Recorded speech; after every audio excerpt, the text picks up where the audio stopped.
നമസ്കാരം. ലൂസ് ടോക്കിലേക്ക് ഒരിക്കൽ കൂടി സ്വാഗതം. ഇവിടെ മലയാള സിനിമയ്ക്ക് എന്താണ് സംഭവിച്ചതെന്ന് അറിയില്ല. കഴിഞ്ഞ ഏതാനും വർഷങ്ങൾ എടുത്തു കഴിഞ്ഞാൽ എല്ലാ മാസവും മിനിമം ഒരു കേസെങ്കിലും വെച്ച് നമ്മൾ കേൾക്കാറുണ്ട്. ഇപ്പം നമ്മൾ കഴിഞ്ഞ ദിവസങ്ങൾ കേട്ടാണ്. ഇപ്പം ഹേമ കമ്മിറ്റി റിപ്പോർട്ട് വന്നു, അതിനുശേഷം പ്രതിഫല തർക്കം, പിന്നെ അതുപോലെ കോടി ക്ലബിൻ്റെ വിവാദം, എല്ലാം കഴിഞ്ഞ പ്രൊഡ്യൂസർമാർ തമ്മിലുള്ള തർക്കം, അതിനുശേഷം എമ്പുരാൻ വിവാദം വരെ എത്തിയിരിക്കും. അതിനുശേഷമാണ് ഇപ്പോൾ ഷൈൻ ടോൺ ചാക്കോ. നേരത്തെ വന്നിട്ടുള്ളതാണെങ്കിൽ പോലും സിനിമാ സെറ്റുകളിലെ ലഹരി ഉപയോഗത്തെക്കുറിച്ചുള്ള ചർച്ചകൾ കുറച്ച് നേരത്തെ തന്നെ ഉണ്ടായിരുന്നു. പ്രത്യേകിച്ച് മലയാള സിനിമയിൽ ഇത്തരത്തിൽ നമുക്കറിയാം, ഇന്ത്യയിലെ തന്നെ ഏറ്റവും മികച്ചൊരു ഇൻഡസ്ട്രിയാണ് മലയാളം ഫിലിം ഇൻഡസ്ട്രി. അവിടെ തന്നെയാണ് ഇത്തരത്തിൽ ഉള്ള പ്രശ്നങ്ങൾ കാലങ്ങളായിട്ട് ഇപ്പോൾ നേരിട്ടുകൊണ്ടിരിക്കുന്നത്. ഇത്രയും ഒരു നാണക്കേട് തന്നെയായിട്ട് മാറിയിട്ടുണ്ട്. ഇപ്പോൾ ഷൈൻ ടോം ചാക്കോയുടെ പേര് ഒടുവിലായി വന്നിരിക്കുന്നു. അതിലെ നടി വിൻസി അലോഷ്യസ് പറഞ്ഞത് താൻ ഇപ്പം രഹസ്യപൂർവ്വമായിട്ടാണ് കൊടുത്തത്. പക്ഷേ ഇത് പുറത്ത് വിട്ടത് ഇത് നടനെതിരെ ഉദ്ദേശിച്ചിട്ടല്ല, രഹസ്യമായിട്ട് കൊടുത്തു. ആ പേര് പുറത്ത് വിട്ടതാണ്. അപ്പൊ ആ തരത്തിലേക്ക് ചർച്ചകൾ മാറി. അല്ല, മാത്രമല്ല അവര് വിൻസിയനെ ഇപ്പൊ പറയുന്നുണ്ട്, ഞാൻ കൊടുത്ത പേര് പുറത്തോട്ട് ശരിയായ നടപടി ആയിരുന്നില്ല എന്നവർ പറയുന്നുണ്ട്. അത് ശരിയാണ്, കാരണം ഒരു രഹസ്യമായി ചെയ്യുന്ന ഒരു കാര്യത്തെ കുറിച്ച്. പക്ഷേ അത് ഒരു വശത്ത് അവിടെ നിൽക്കുമ്പോൾ തന്നെ ഷൈൻ ടോം ചാക്കോ ഇന്നലെ ഹോട്ടലിൽ നിന്ന് ഇറങ്ങി ഓടുക എന്നുള്ളത് അതൊരു വളരെ അത്ഭുതകരമായ ഒരു കാര്യമാണ്. അദ്ദേഹം അല്ല അപകടത്തിന് രക്ഷപ്പെടുന്നു തോന്നുന്നു. അടുത്ത് താഴെ ചാടി എന്നൊക്കെയാണല്ലോ കാണുന്നത്. 3-ാം നിലയിൽ നിന്നിട്ട് താഴെ ചാടുന്നു, നീന്തൽക്കുളത്തിലേക്ക് വീഴുന്നു, അവിടെ നിർത്തിയാടി ഓടുന്നു. അതെ, ഇവിടെ എന്തുകൊണ്ട് ഇപ്പം നമ്മുടെ മലയാളി നടന്മാരിലെ യുവാക്കൾ എന്ന് പറയുമ്പോൾ നമുക്ക് പ്രത്യേക കാറ്റഗറി ആയിട്ട് തിരിക്കാൻ പറ്റും. നമുക്ക് ബേസിൽ ജോസഫിനെ പോലെയുള്ള അതുപോലെ പ്രഗത്ഭരായ ഒരുപാട് പേരുണ്ട്. അവരുടെ പേരൊന്നും അല്ല പക്ഷെ വരുന്നത്. അവരൊക്കെ ഒരുവിധം ഒരു സൈഡിൽ നിന്ന് മലയാളത്തിനെ അഭിമാനത്തിലേക്ക് കൊണ്ടുവരുമ്പോൾ മറ്റൊരു സൈഡിൽ കുറച്ച് പേരുടെ പേരുകൾ കാലങ്ങളായിട്ട് നമ്മൾ കേൾക്കുന്നുണ്ട്. അവരുടെ എല്ലാം തന്നെ വ്യക്തമായിട്ടുള്ള തെളിവുകൾ അടുത്തിടെ വന്നിട്ടുണ്ട്. സംഗീത നിശയിലടക്കം ലഹരി ഉപയോഗിച്ചതിൻ്റെ ആളുകൾ പറഞ്ഞതും മൊഴി കൊടുത്തതും അങ്ങനെ വരുന്നുണ്ട്.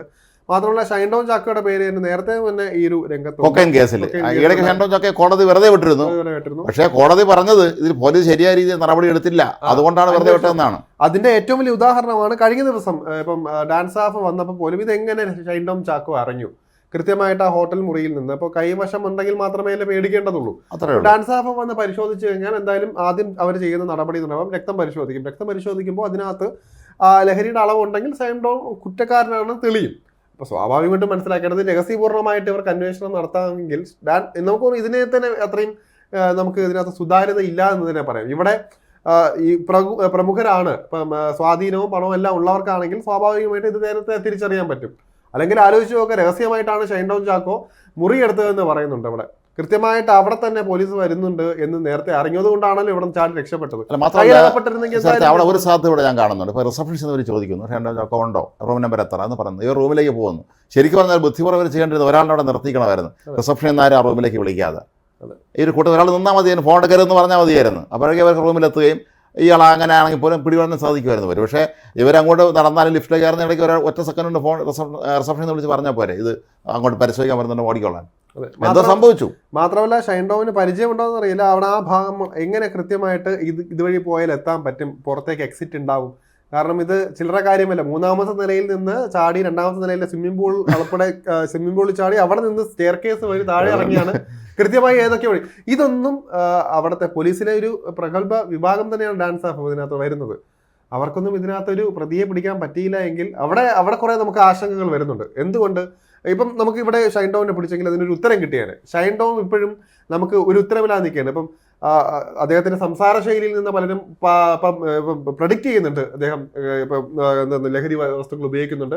അദ്ദേഹത്തിന്റെ രീതികൾ, അദ്ദേഹത്തിന്റെ പെരുമാറ്റത്തിൽ നിന്നെല്ലാം തന്നെ വ്യക്തമായിട്ടുണ്ട്. മാത്രമല്ല ഏറ്റവും പ്രഗത്ഭനായിട്ടൊരു നടനാണ്. അത് ഒരു തർക്കവുമില്ല. പക്ഷെ പരമാവധി സംവിധായകന്മാരും എല്ലാം തന്നെ പ്രോത്സാഹിപ്പിക്കുന്നുണ്ട്. യുവ സംവിധായകന്മാരെല്ലാം തന്നെ അവസരം കൊടുക്കുന്നുണ്ട്. പക്ഷെ എല്ലാത്തിലും ഷൈൻ ടോമിന്റെ ഡയലോഗ് ഡെലിവറി എല്ലാം കേൾക്കുമ്പോൾ മനസ്സിലാവും അവിടെ പാളി പോവുകയാണ്. മാത്രമല്ല പലപ്പോഴും ഈ സിനിമ പ്രൊമോഷൻ ചർച്ചകൾക്ക് വന്നിരുന്നിട്ട് ഇദ്ദേഹം കാണിക്കുന്ന ഓരോ വിക്രികൾ കാണുമ്പോൾ നമുക്ക് തന്നെ തോന്നുന്നു ഇദ്ദേഹം നോർമലായിട്ടുള്ള രീതിയിലല്ല എന്തെങ്കിലും ഇതിൻ്റെ ഇത്തരത്തിലുള്ള ഒരു പിന്നെ അഡിക്ഷൻ്റെ പേരാണോ അവിടെ ഇരിക്കുന്ന കാര്യം വളരെ വിചിത്ര രീതിയിൽ പെരുമാറുന്നുണ്ട്. അപ്പോൾ ഇത് പലപ്പോഴും നമ്മൾ ഒരു സിനിമയുടെ പ്രൊമോഷൻ എന്ന് പറയുമ്പോൾ നമ്മൾക്ക് എല്ലാവരും ചാനലുകൾ വന്നിട്ട് പല മാസത്തിനെ കുറിച്ച് നല്ലത് പറയുകയും ഒരു നല്ല രസകര അന്തരീക്ഷത്തിന് പകരം ചിലപ്പോൾ കഴിഞ്ഞ ആഴ്ച മനോരമ മോർണിംഗ് ഷോയിൽ ഗസ്റ്റായിട്ട് വന്നിട്ട് മനോരമ ചാനലിൽ ഗസ്റ്റായിട്ട് വന്നിട്ട് ഒരു ഘട്ടം കഴിഞ്ഞപ്പോൾ ഇദ്ദേഹം വയലൻ്റായത് മാത്രത്തെ ആ കുത്തിയെന്ന ലേപ്പൽ മയക്കോട് കൂടി അത് ഇറങ്ങി പോവുകയും ചെയ്തു. അപ്പോൾ മൈക്ക് തിരിച്ചു കൊടുത്തോന്ന് അറിഞ്ഞൂടാ. അപ്പോൾ ഇതൊക്കെ തന്നെ നമുക്ക് നമ്മളൊരു കലാകാരൻ എന്ന് പറയുമ്പം ഇന്നത്തെ കാലത്ത് പണ്ട് കലാകാരൻ എന്ന് പറഞ്ഞാൽ കലാകാരൻ എന്ത് അരാജകത്വം ആകാമെന്നൊക്കെ ഉണ്ട്. ഇന്ന് അങ്ങനെയല്ല. ഇന്ന് പ്രൊഫഷണലായിരിക്കണമെന്നാണ് ഏത് കലാകാരനാണെങ്കിലും. എത്ര മിടുക്കനാണെങ്കിലും അയാൾ പ്രൊഫഷണൽ അല്ലെങ്കിൽ അയാൾക്ക് ഒരു സ്ഥാനവും കിട്ടില്ല. ഈ ഷൈൻ ടോം ചാക്കോ സമയനിഷ്ഠ പാലിക്കുന്ന ആളാണെന്നാണ് മറ്റേ പല സഹതാരങ്ങളൊക്കെ പറയുന്നത്. ശരിയായിരിക്കാം. അതെ, സമയനിഷ്ഠ പാലിക്കുന്നുണ്ടെല്ലാം. പക്ഷെ ഇവിടെ ലഹരി ഉപയോഗിക്കുന്നു അവിടെ നമുക്ക് കൃത്യമായിട്ട് പറയാൻ പറ്റില്ല. എന്നാലും നേരത്തെ പറയുന്ന പോലെ അസംഷൻസ് ഉണ്ട്. നമുക്കിപ്പം നേരത്തെ പറയുന്ന ചേട്ടൻ പറഞ്ഞ പോലെ തന്നെ പെരുമാറ്റം, അതുപോലെ തന്നെ ഇപ്പോൾ വിൻസി തന്നെ നേരത്തെ പറഞ്ഞിട്ടുണ്ട്, പേര് പറയും മുന്നേ പറഞ്ഞിട്ടുണ്ട്, ഇയാളൊരു വെള്ള പൊടി ഇങ്ങനെ അയാളുടെ വായിൽ നിന്ന് വീഴുന്നത് കണ്ടു. അദ്ദേഹത്തിന്റെ പെരുമാറ്റം മാത്രമല്ല അദ്ദേഹം സംസാരിച്ചത്, കാരണം ബോധമുള്ള ഒരാളും സഹപ്രവർത്തകരോട് അങ്ങനെ പറയാം, ഡ്രസ്സ് മാറുമ്പോൾ ഞാനും കൂടെ പറയാനൊന്നും പോകുന്നില്ല. അപ്പൊ അബോധാവസ്ഥ ജനം വരിക. എന്തായാലും ഒരു സ്ത്രീ തന്നെ അതിനെ വെറുതെ ഒരാൾക്ക് പറയാനും പോകുന്നില്ല. മാത്രമല്ല അവിടെ സെറ്റിലുള്ള ആരും തന്നെ അതിനെ എതിർത്തിട്ടുമില്ല. അപ്പൊ തന്നെ വ്യക്തമാണ് അവിടെ സംഭവങ്ങൾ ചിലപ്പോൾ കണക്ട് ചെയ്ത് വരുമ്പോഴത്തേക്കും ലഹരി ഉപയോഗം നടന്നിട്ടുണ്ട് എന്ന് നമുക്ക് പറയാം. അപ്പോൾ അതൊക്കെയാണ് നയിക്കുന്നത് ഷൈൻ ടോമിലേക്ക് നമ്മളെ. ഇപ്പം നമുക്ക് കുറെ അസംഷൻസ് കണക്ട് ചെയ്ത് വരുന്നത് അതുകൊണ്ടാണ്. നമ്മളെ ഈ ഒരുപാട് ഇപ്പൊ കഴിഞ്ഞ ആഴ്ച തന്നെ സ്ത്രീയെ പിടികൂടിയിരുന്നല്ലോ. അപ്പോൾ അവർ പല പേരുകളിൽ അറിയപ്പെടുന്ന ആളാണ്, അവരുടെ പേരെക്കാലം പറയാത്തത്. അവരെ പിടികൂടിയപ്പോൾ ഇവരെയൊക്കെ നമ്പർ അവരിലുണ്ട്, ഫോൺ ചെയ്തിരിക്കുന്നു. അപ്പോൾ വേറെ നടൻ ശ്രീനാഥ് ഭാസിയാണല്ലോ പറഞ്ഞത്, അയാൾ കോടതിയിൽ പോയി പിന്നീട് പറഞ്ഞത് വേണോ എന്ന് ആവശ്യമുണ്ടെന്ന് ചോദിച്ചു എന്നാണ്. അപ്പോൾ ഇതൊക്കെ സ്വാഭാവികമായിട്ട് ഇതൊക്കെ ഇവരുമായിട്ടുള്ള ഇവരൊക്കെ നമ്പർ അങ്ങനെ നമുക്കറിയാം. ഈ ന്യൂജൻ സിനിമാക്കാർ പ്രത്യേകിച്ച് ആരും ഫോൺ ചെയ്ത് അവർ ഫോൺ എടുക്കാറില്ല. അപ്പോൾ അങ്ങനെ ഫോൺ ചെയ്യുമ്പോൾ ഫോൺ എടുത്തു എന്ന് പറഞ്ഞാൽ തന്നെ ഒരു മുൻകൂട്ടി പരിചയമുള്ളവരായിരിക്കും എന്നുള്ള ഉറപ്പാണല്ലോ. അതെ, ഇവിടെ നമ്മൾ പ്രധാനമായിട്ട് നോക്കേണ്ടത് കൊച്ചി കേന്ദ്രീകൃതമായിട്ട് ഒരുപാട് ഇത്തരത്തിലുള്ള ആരോപണങ്ങൾ വരുന്നുണ്ട്. മാത്രമല്ല സിനിമ മേഖലയിൽ ഇതുവരെ ഇപ്പം നമ്മൾ ഹേമ കമ്മിറ്റി റിപ്പോർട്ടിൽ സ്ത്രീകൾക്കെതിരെയുള്ള കാര്യങ്ങളെല്ലാം തന്നെ കൃത്യമായിട്ട് പറയുന്നുണ്ട്. നമ്മൾ എനിക്ക് തോന്നുന്നു 2017 തുടങ്ങിയ അന്വേഷണങ്ങളൊക്കെ ഇപ്പോഴും തകർത്തേറ്റ് നടക്കുന്നുണ്ടോ എന്ന് അറിയില്ല. എന്നാൽ പോലും അതിനൊരു നടപടി ഉണ്ടായിട്ടില്ല. എവിടെ നിൽക്കുന്നു അവിടെ തന്നെ നിൽക്കുന്ന അവസ്ഥയാണ്, എവിടെ തുടങ്ങിയോ അവിടെ നിൽക്കുന്ന അവസ്ഥയാണ് ഇപ്പോഴും നിൽക്കുന്നത്. ഇതിനകത്ത് എന്തുകൊണ്ട് നമ്മുടെ ഇപ്പം അധികാരികൾക്കൊന്നും ഒരു നടപടി എടുക്കാൻ പറ്റുന്നില്ല? സിനിമാ സെറ്റുകളിലെ പ്രശ്നം ഇതുവരെയും പൂർണ്ണമായിട്ട് നിർത്തിയിട്ടില്ല. അവിടെ സ്ത്രീകൾക്ക് നേരത്തെ മാലാപാർവതി അടക്കം പറഞ്ഞിട്ടുണ്ട്, സ്ത്രീകൾക്കൊന്ന് ബാത്റൂമിൽ പോകാൻ പോലും പറ്റാത്തൊരവസ്ഥയാണ് എന്ന് പറഞ്ഞിട്ടുണ്ട്. അപ്പോൾ അത്രയും ഭീതിതമായ അവസ്ഥയാണ് അവിടെ ഉള്ളത്. അപ്പോൾ സ്ത്രീകൾക്ക് സ്വസ്ഥമായിട്ട് ജോലി ചെയ്യാൻ പറ്റുന്നില്ല. അതുപോലെ തന്നെ അതിനകത്ത് തന്നെ പല രീതിയിലുള്ള പീഡനങ്ങൾ നടക്കുന്നുണ്ട്. അതായത് അത് സ്ത്രീകൾക്കെതിരെ മാത്രമല്ല, ഇപ്പം ജൂനിയറായിട്ട് വരുന്ന, അത് നേരത്തെ നീരജ് മാധവ് അടക്കം പറഞ്ഞിട്ടുണ്ട്, ഇപ്പം പുതുതായിട്ട് കടന്നു വരുന്നവരൊക്കെ ചിലപ്പോൾ ആ രീതിയിലായിരിക്കും അവർ പെരുമാറുന്നത്. സിനിമാക്കാരുടെ ഒക്കെ പെരുമാറ്റം എന്നിട്ടെല്ലാം കഴിഞ്ഞിട്ട് പറയും സിനിമയുടെ ടെൻഷൻ കൊണ്ടാണ്, ദേഷ്യം കൊണ്ടാണെന്നൊക്കെ പറയും, സോറി പറയുന്നുണ്ട്, അവരും വിടും. ആരും തുറന്ന് പറയാൻ ചിലപ്പോൾ ധൈര്യം കാട്ടിയില്ല. ഇപ്പൊ വിൻസി തുറന്ന് പറഞ്ഞില്ലെങ്കിൽ ഇതെല്ലാം സഹിച്ച് നിൽക്കുന്ന ഒരു കൂട്ടം മറ്റൊരു വശത്തുണ്ട്, എത്രയോ പേരുണ്ട്. മാത്രമല്ല വിൻസി തന്നെ പറയുന്നത് അവർ നേരത്തെ പോലീസിനൊന്നും പരാതി കൊടുക്കാത്തത് ഈ സിനിമ നേരെ പൊയ്ക്കോട്ടെ. കാര്യം സിനിമ എന്ന് പറഞ്ഞാൽ ഒരുപാട് പേരുടെ അധ്വാന ഫലമാണ്. ഇതിന്റെ പ്രൊഡ്യൂസറിന് ചിലപ്പോൾ ഒന്നും അറിയില്ല, അദ്ദേഹം ചിലപ്പം ഇതിനകത്തൊരു സിനിമ എടുക്കണം വന്ന് കാണും. മാത്രമല്ല ഇതിനകത്ത് വേറൊരു വശം നോക്കേണ്ടത്, ഇപ്പോൾ ഈ ഷൈൻ ടോം ചാക്കോ കമ്മിറ്റ് ചെയ്തിട്ടുള്ള മറ്റ് സിനിമകൾ ഇപ്പം അതിന്റെ നിർമ്മാതാക്കളൊക്കെ ചിലപ്പം അഡ്വാൻസ് ഒക്കെ കൊടുത്തു കാണും ഇയാൾക്ക്. അപ്പം ആ സിനിമകളൊക്കെ ഇപ്പം പാതി വഴിയിലായി. ഇപ്പം ഷൈൻ ടോം ചാക്കോയെ വെച്ച് ഒരു സിനിമ എടുക്കാൻ ധൈര്യം കാണില്ല ചിലപ്പോൾ. കാരണം അന്വേഷണ ഏജൻസികളൊക്കെ ചിലപ്പോൾ എത്തി നിൽക്കുന്നത് ചിലപ്പോൾ പ്രൊഡ്യൂസറിന്റെ നേർക്കായിരിക്കും. അപ്പൊ അതുകൊണ്ട് ഇപ്പൊ ഷൈൻ ടോം ചാക്കോ ഇപ്പൊ കമ്മിറ്റ് ചെയ്ത സിനിമകളെല്ലാം തന്നെ നിർത്തുന്ന അവസ്ഥയാണ്. അതുകൂടി കണക്കിലെടുത്താണ് വിൻസി അലോഷ്യസ് ഇതിനകത്ത് രഹസ്യമായിട്ട് തന്നെ ഈ ഒരു പരാതി പുറത്തു പോകരുതെന്ന് പറഞ്ഞത്. പക്ഷെ ഇപ്പോൾ എന്താ, ഇപ്പൊ ഇതിനകത്ത് തന്നെ നമുക്കറിയാം മലയാള സിനിമയ്ക്ക് അതിന് ശത്രുക്കളൊക്കെ കണ്ടാവും. പക്ഷെ അങ്ങനെ ലീക്കായി ഇപ്പോൾ ഷൈൻ ടോമിന്റെ പേര് പുറത്ത് വന്നു. അത് കാരണം ഇപ്പോൾ ഷൈൻ ടോമിന്റെ ഇപ്പം കുറച്ചുകൂടി എന്തെങ്കിലും കൂടുതൽ വിശദീകരിക്കാൻ കാണും. എന്നാൽ പോലും ഇവിടെ നമ്മൾ മനസ്സിലാക്കേണ്ടത് മലയാള സിനിമയെ തന്നെ തകർക്കുന്ന രീതിയിൽ ഇപ്പൊ ഇനിയിപ്പോൾ ആ നിർമ്മാതാക്കളുടെ പൈസ പോയി, അതുപോലെ തന്നെ ഈ കമ്മിറ്റി സിനിമകൾ വരാൻ പറ്റാത്ത അവസ്ഥയാവും. മാത്രമല്ല ഷൈൻ ടോമിന്റെ പേഴ്സണലി നോക്കുമ്പോൾ അദ്ദേഹത്തിന്റെ കുടുംബത്തിനും വലിയൊരു കുടുംബം അത് ന്യായീകരിച്ചുകൊണ്ട് രംഗത്തെത്തിയിട്ടുണ്ട്. അപ്പോൾ ഇത് പലപ്പോഴും സംഭവിക്കാറുള്ളത് ഇവരെയൊക്കെ ന്യായീകരിച്ചുകൊണ്ട് ഇവരുടെ കുടുംബാംഗങ്ങളും ഇവരുടെ സുഹൃത്തുക്കളൊക്കെ രംഗത്തെത്തും. അന്ന് നേരത്തെ ഒരിക്കൽ അദ്ദേഹം ഏതോ ഇതുപോലെ ടെലിവിഷൻ അഭിമുഖത്തിലോ മറ്റോ ഇതുപോലെ മോശമായ പെരുമാറ്റം ഉണ്ടായപ്പോൾ അതിൻ്റെ സുഹൃത്തുക്കൾ വന്ന് അതിൻ്റെ കാലിലെന്താ ഫ്രാക്ചർ എന്താ ഉണ്ടായ മരുന്ന് കഴിക്കുന്നുണ്ട്, അതിൻ്റെ എഫക്റ്റാണ്. എൻ്റെ കൈ ഒടിഞ്ഞ് ഞാൻ കുറച്ച് നേരം ചികിത്സയിലായിരുന്നിട്ടുണ്ട്, നമുക്ക് പെയിൻ കില്ലറൊക്കെ തന്നിട്ടുമുണ്ട്. പക്ഷേ നമുക്കൊക്കെ ഇതുപോലെ ഈ രീതി പെരുമാറാൻ ഒരിക്കലും തോന്നിയിട്ടില്ല. അപ്പോൾ ഇത് സ്വാഭാവികമായും ഇവരൊക്കെ ഈ അനാവശ്യമായി വീട്ടുകാരെങ്കിലും അവരെ ശ്രദ്ധിക്കണം. ഇപ്പം അന്ന് ഇടയ്ക്ക് ഒരു സ്ഥാനത്തിൻ്റെ അച്ഛൻ വിശദീകരിച്ചിരുന്നു, ഇന്നിപ്പം വേറെ വീട്ടുകാരൊക്കെയോ പ്രതികരിക്കുന്നു, എല്ലാവരും ചേർന്ന് ഇയാളെ ഒറ്റപ്പെടുത്താൻ നോക്കുകയാണെന്നോ ഒതുക്കാൻ നോക്കുകയാണെന്നൊക്കെ പറയുന്നുണ്ട്. പക്ഷേ ഇയാളെ പറഞ്ഞൊന്ന് മനസ്സിലാക്കിയാണെങ്കിൽ ഇവരൊന്ന് ശ്രമിക്കണം എല്ലാവരും. സുഹൃത്തുക്കളും വീട്ടുകാരും ഒക്കെ ആണല്ലോ എപ്പോഴും ചെയ്യാറുള്ളത്, അവരെന്തുകൊണ്ട് ചെയ്യുന്നില്ല. മാത്രമല്ല ഇപ്പോൾ എനിക്ക് തോന്നുന്നു തമിഴ് അജിത്തിൻ്റെ പടത്തിലൊക്കെ അഭിനയിച്ചല്ലേ, ഗുഡ് ബാഡ് അഗ്ലി ആയാലും അഭിനയിച്ചു, തമിഴിലും തെലുങ്കിലും. അതുകൊണ്ട് തന്നെയാണ് ഞാൻ നേരത്തെ പറഞ്ഞ പോലെ തന്നെ ഷൈൻ ടോം ചാക്കോയെ വെറുതെ ഒന്നും വിളിക്കുന്നതല്ല, അദ്ദേഹത്തിന്റെ കയ്യിൽ സ്കില്ലുണ്ട്. കാരണം അദ്ദേഹത്തിന് ആ സ്റ്റഫ് ഉള്ളതുകൊണ്ടാണ് അദ്ദേഹത്തെ തേടി സംവിധായകരും അല്ലെങ്കിൽ സിനിമാക്കാരെല്ലാം എത്തുന്നതും. അതുകൊണ്ടാണ് ഇത്രയും ആരോപണങ്ങളുണ്ടായിട്ടും അദ്ദേഹത്തിന് അവസരങ്ങൾ കൈ നിറയെ വരുന്നതും അതുകൊണ്ടാണ്. പക്ഷെ എന്തുകൊണ്ട് അതിനെ നന്നാക്കി എടുക്കാൻ പറ്റുന്നില്ല? ഇപ്പം ലഹരി ഇല്ലാത്ത രീതിയിൽ, ലഹരി ഇല്ലെങ്കിൽ ഇനി അങ്ങോട്ട് ജീവശ്വാസം പോലും കിട്ടില്ല എന്നുള്ള അവസ്ഥയിലേക്ക് പോവുകയാണെങ്കിൽ അത് കൂടുതൽ ബുദ്ധിമുട്ടാണ്. അത് ഷൈനെ മാത്രമല്ല അദ്ദേഹത്തിന്റെ ചുറ്റുപാടുള്ളവരെയും അദ്ദേഹത്തിന്റെ കുടുംബത്തെയും സുഹൃത്തുക്കളെയും എല്ലാം തന്നെ ബാധിക്കാൻ പോവുകയാണ്.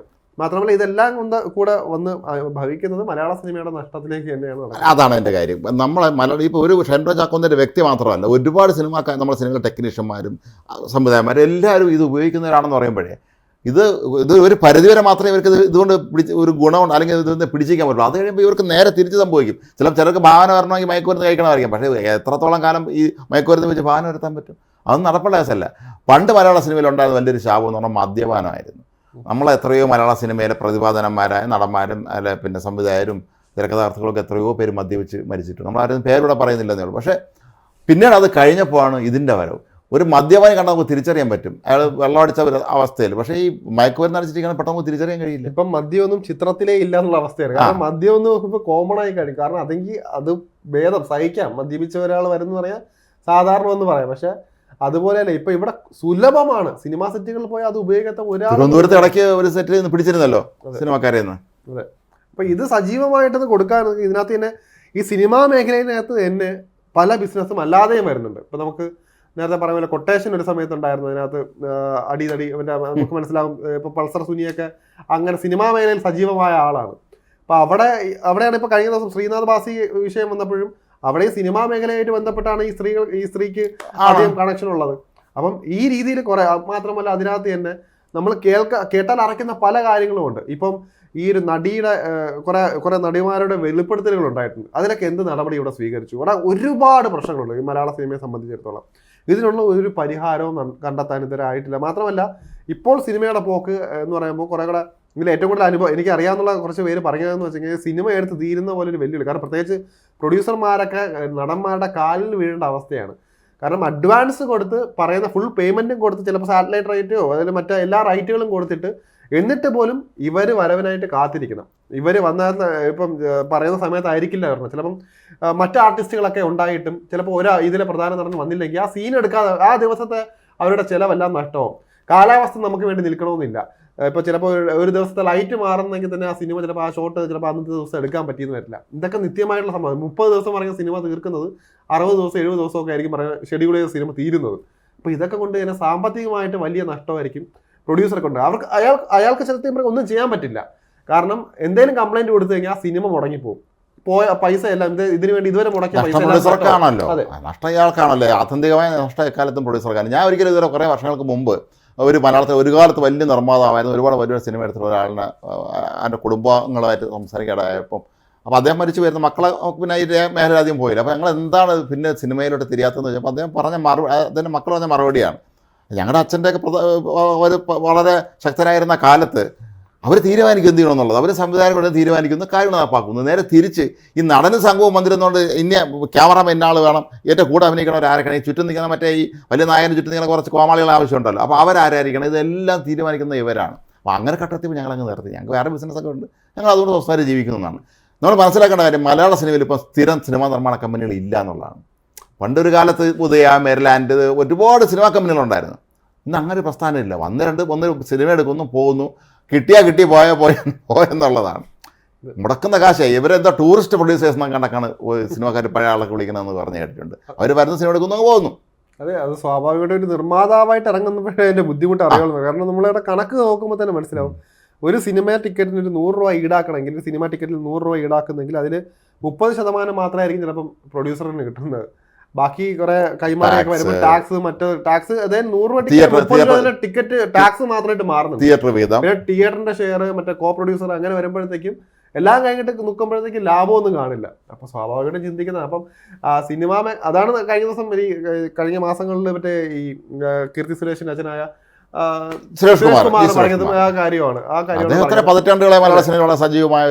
ഇത്രയും പ്രൊമോഷൻ ഒക്കെ ഉണ്ടായിട്ടും എമ്പുരാൻ ലാഭമാണോ എന്ന് ചോദിച്ചാൽ ഇപ്പൊ നമുക്കൊരു കൃത്യമായിട്ട് ഉത്തരമില്ല. കാരണം 200 കോടിക്ക് മേളിലാണ് ആ സിനിമ ചിത്രീകരിച്ചത്. അതിന്റെ ലാഭം വെച്ച് നോക്കുന്നെങ്കിൽ അതിന്റെ ചിലപ്പോൾ ഒരു 300 കോടി കിട്ടിയാലും അതൊരു ലാഭമായിട്ട് പറയാൻ പറ്റില്ല. കാരണം അത്രയും വലിയൊരു ബജറ്റിലാണ് അല്ലെങ്കിൽ ഒരു ബാനറിലാണ് ഒരുങ്ങിയ സിനിമ. അപ്പൊ അതുകൊണ്ട് തന്നെ ഈ സിനിമാ മേഖല ഇത് എങ്ങോട്ടാണ് പോകുന്നത്? നമുക്ക് നല്ല നല്ല സിനിമകളൊക്കെ ഇപ്പോൾ കണ്ടുകൊണ്ടിരിക്കുന്നത്. ഇനി ഭാവിയിൽ ഈ ഒരു രീതിയിൽ ഒന്നാമതേ പ്രശ്നങ്ങളുണ്ട്. അതിൻ്റെ കൂടെ ഈ ലഹരിയും മറ്റ് വിവാദങ്ങളും പെൺവിഷയവും എല്ലാം വരുമ്പോഴത്തേക്കും മലയാള സിനിമയുടെ പോക്കിനെ തന്നെ ആയിരിക്കും അത് ബാധിക്കുന്നത്. നമുക്ക് ഏറ്റവും നല്ല ഒരു സമയത്ത് നമുക്കറിയാം എല്ലാം കൊണ്ട് നമുക്ക് അഭിമാനിക്കുന്നത്, നേരത്തെ പറഞ്ഞ പോലെ തന്നെ ആദ്യത്തെ 3D ചിത്രം, ആദ്യത്തെ 70mm ചിത്രം, സിനിമാസ്കോപ്പ് ചിത്രം എല്ലാം ഉണ്ടായിരുന്നൊരു മലയാള സിനിമ ഇപ്പോൾ ഒരു സമയത്ത് ബാക്കിലായിട്ടാ പോയി വീണ്ടും കഴിഞ്ഞ വർഷങ്ങളൊന്ന് തിരിച്ച് ട്രാക്കിലേക്ക് വരുന്ന സമയത്താണ് വീണ്ടും ഇത്തരത്തിലുള്ള വിവാദങ്ങളും കയറി. പലരും പറഞ്ഞു കേട്ടിട്ടുണ്ട് ഈ പണ്ട് തമിഴ് സിനിമക്കാരൊക്കെ ഇങ്ങനെ കൊതിയോടെ നോക്കുമായിരുന്നു മലയാള സിനിമയോട്ടും ഇതുപോലത്തെ ഒരു സിനിമ എടുക്കാൻ നമുക്കൊക്കെ എന്ന് സാധിക്കുമെന്നുള്ള അന്നത്തെ കാലത്ത് വലിയ പ്രതാപകാലത്ത്. പക്ഷെ അതൊക്കെ മാറി നമ്മൾ തമിഴോട്ട് നോക്കേണ്ട അവസ്ഥയാണ്. തമിഴിൽ എനിക്ക് തോന്നുന്നത് ഇത്തരം പ്രശ്നങ്ങളൊന്നും ഉള്ളതായിട്ട് എനിക്ക് തോന്നുന്നില്ല. അവിടെ പ്രൊഫഷണലിസ്റ്റിൻ്റെ കാര്യത്തിൽ ഇപ്പോൾ രജനീകാന്ത് തൊട്ട് ആരാണെങ്കിലും എല്ലാവരും കൃത്യസമയത്ത് ജോലി ചെയ്യുകയും അവരെ പടം പൂർത്തിയാക്കി എത്രയും വേഗം തിയേറ്ററെത്തിക്കാനുള്ള തമിഴിലെ പമ്പൻ താരങ്ങളാണെങ്കിലും സാധാരണ നടന്മാർ എല്ലാവരും അക്കാര്യത്തിൽ അവർ വളരെ പ്രൊഫഷണലാണെന്നാണ് ഞാൻ കേട്ടിട്ടുള്ളത്. സംവിധായകർ മാത്രമല്ല ഒരുപാട് നല്ല ഉയർന്ന വിദ്യാഭ്യാസമുള്ള സിനിമയെക്കുറിച്ചുള്ള നല്ല ധാരണയുള്ള ഒരുപാട് പേര് തമിഴ് സിനിമയിലും ഒക്കെ വർക്ക് ചെയ്യുന്നുണ്ട്, സംവിധായകന്മാരൊക്കെ ആയിട്ട് തന്നെ. നമ്മൾ അത്ഭുതപ്പെട്ടു കേട്ടോ അവരെ സിനിമകൾ. ഞാൻ പലപ്പോഴും തമിഴ് സിനിമ യൂട്യൂബിൽ കാണാറുണ്ട്. എത്ര ഗംഭീരമായിട്ട് അവർ ആ സിനിമ എടുത്തിരിക്കുന്നു. അത് മയക്കുമരുന്ന് അടിച്ചിട്ടൊന്നുമല്ല, അവരെ കഴിവുകൊണ്ട് തന്നെയാണ് അതൊക്കെ ചെയ്തിരിക്കുന്നത്. അവിടെ ചേട്ടൻ പറയുന്നത് പ്രൊഫഷണലിസം അവിടെ കുറച്ചുകൂടെ കാര്യമായിട്ടുണ്ട്. അത് തന്നെയാണ് അതിൻ്റെ ഒരു ഗുണം. ഇവിടെ ആണെങ്കിൽ ഇപ്പൊ നമ്മൾ പോയി കഴിഞ്ഞാൽ ഇവിടെ ഒരു കാറ്റഗറി ഉണ്ട്. ഇപ്പം അങ്ങനെയാണല്ലോ ഇവിടെ സിനിമയിൽ. ഇവിടെ ആ ഒരു മാടമ്പിത്തരം നമ്മളൊക്കെ എത്രയൊക്കെ മാറ്റി എന്ന് പറഞ്ഞാലും സിനിമയിലൂടെയൊക്കെ ചിലപ്പം അതിനൊക്കെ പറയും. അപ്പൊ അതിനകത്ത് ജാതി മറ്റേ ഒന്നുമില്ല. പക്ഷെ ഇവിടെ ഈ സെറ്റിൽ പോയാൽ തന്നെ മനസ്സിലാവും നായകന് ഒരു പ്രത്യേക പരിഗണന. ഇവിടെ തന്നെ മനസ്സിലാക്കുക ആ നടി ഇപ്പം വിൻസി അലോഷ്യസ് നേരിട്ടപ്പോൾ തന്നെ ഷൈൻ ടോമിന് അങ്ങനെ പറയാനുള്ള ഒരു അധികാരം എങ്ങനെ കിട്ടി. അപ്പം ഇവിടെ കാറ്റഗറൈസ് ചെയ്തിട്ടുണ്ട്. സ്ത്രീകൾക്ക് എപ്പോഴും അവിടെ ഈ സെറ്റിൽ ഇപ്പൊ എപ്പോഴും രണ്ടാമതേ അവിടെ ഒരു നടിക്ക് സ്ഥാനമുള്ളൂ. അതിനെക്കാട്ടി താഴെയായിരിക്കും ചിലപ്പോൾ അതിന്റെ ബാക്കി ഇപ്പൊ ക്യാമറ അസിസ്റ്റന്റിലും അങ്ങനെയുള്ള. അപ്പൊ ഓരോ കാറ്റഗറി ഉണ്ട്. അപ്പം അവർക്ക് എന്തും പറയാം, അത് കേട്ട് നമ്മൾ അതിന് തമാശയായിട്ട് എടുക്കണം. ചിലപ്പോൾ ചില കാര്യങ്ങൾക്ക് അത് തമാശയായിട്ട് നമ്മൾ എടുത്തേ പറ്റൂ.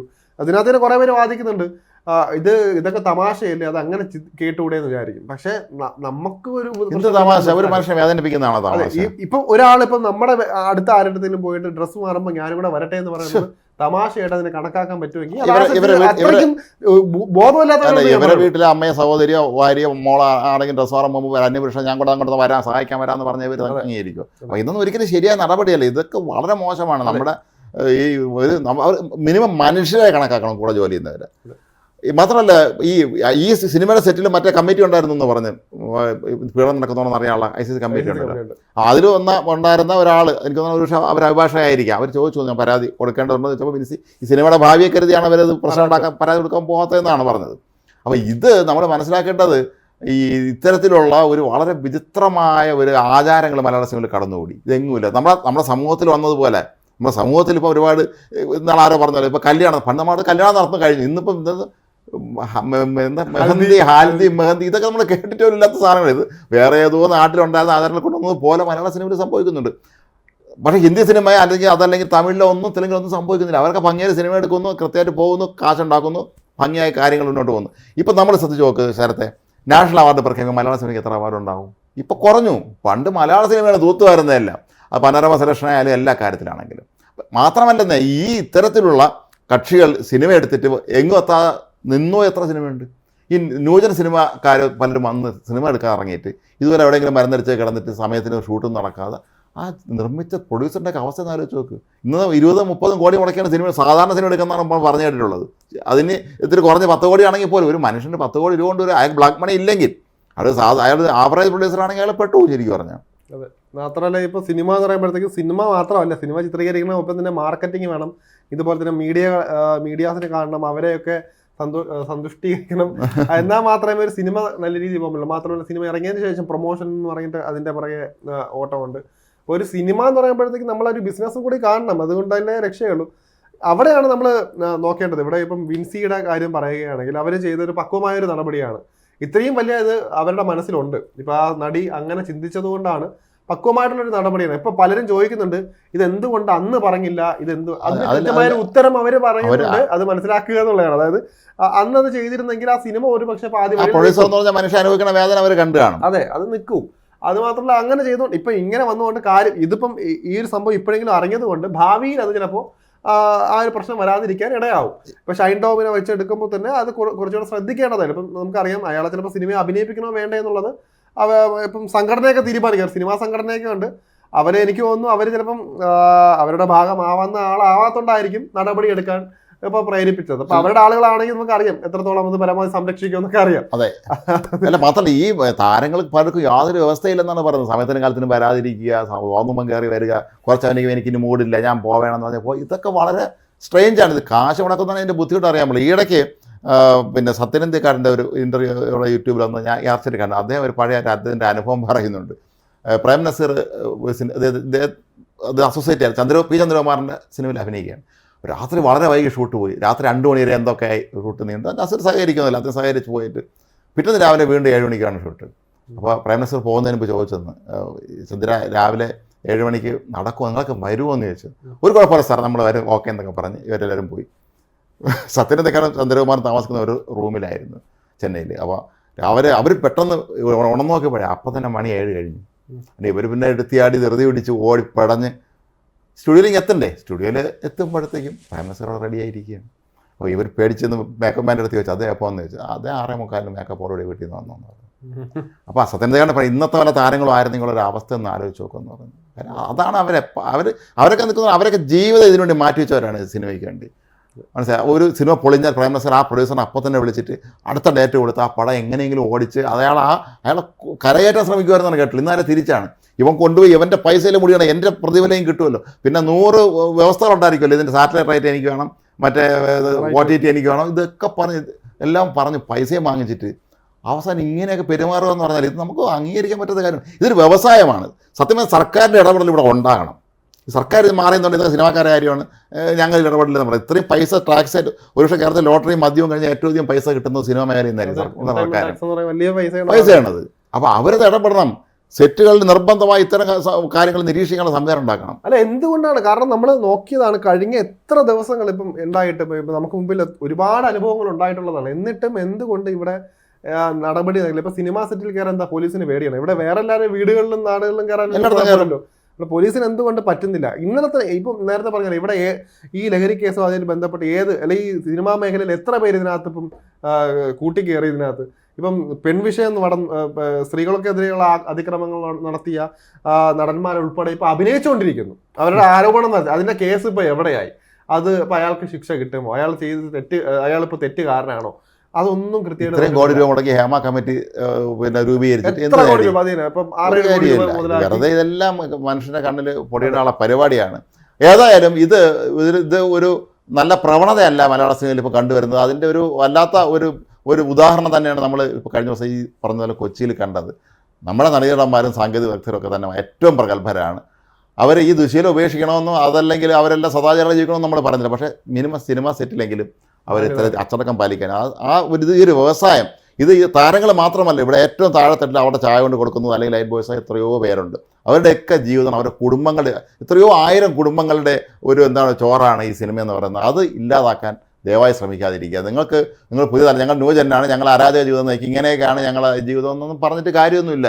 കാര്യം എത്രയോ മഹാരഥന്മാർ അവർ കഷ്ടപ്പെട്ട് ഉണ്ടാക്കിയെടുത്ത ഒരു മേഖലയാണിത്. അതിനെ ഇത്തരത്തിലുള്ള പരിപാടികൾ നടത്തി ഇല്ലാതാക്കരുത്. നിയമപരമായി സർക്കാർ വളരെ കർശനമായ തന്നെ ഇക്കാര്യത്തിൽ നേരിടണം.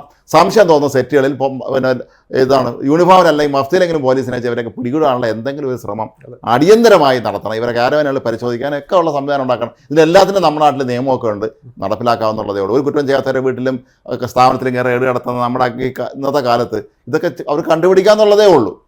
നമസ്കാരം.